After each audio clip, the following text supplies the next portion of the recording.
Hello everyone, and welcome back to Coronavirus Corner. Maureen rang this morning. Oh, Edna, I'm sorry I got tipsy. I can't remember what happened.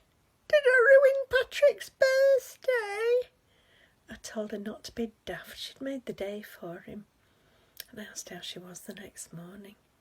She said when she woke up her head felt like a spinning top and she walked sideways into a wall, so Eric made her go back to bed and brought her a cup of tea and a bacon sandwich. Maureen said it reminded her of the time Auntie Nancy took us to York and we went on a river cruise and we couldn't walk straight when we got off and we almost fell in the river. Auntie Nancy said if we're going to walk like drunks we might as well have a little something, and we went to Betty's for afternoon tea with champagne. Oh, it was wonderful. Little sandwiches and cakes arranged on tiered plates and all the waitresses in their lovely uniforms. I remember Maureen telling me she felt as if she was in an Enid Blyton book, which was lovely because her life wasn't very story tale at that time.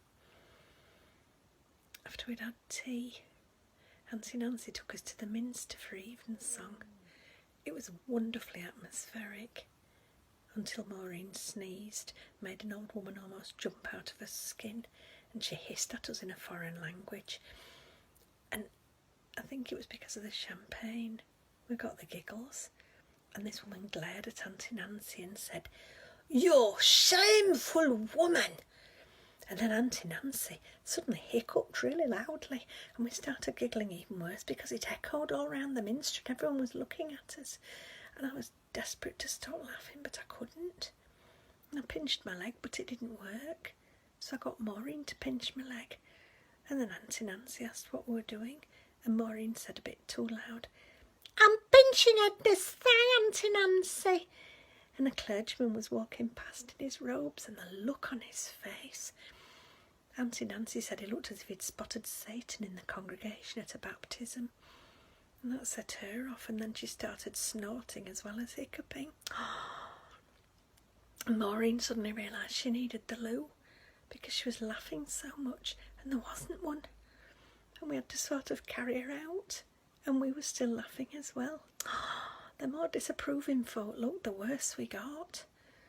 To this day, Maureen carries a spare pair of knickers in her handbag. Auntie Nancy told us we were a bad influence on her and gave us 10 shillings each as a reward.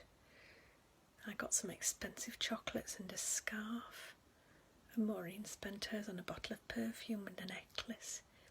She still wears it. It's over 45 years ago, but it still makes us smile. Laughing like that does you the world of good. We went home feeling as if we'd been on holiday, and it was only a day trip.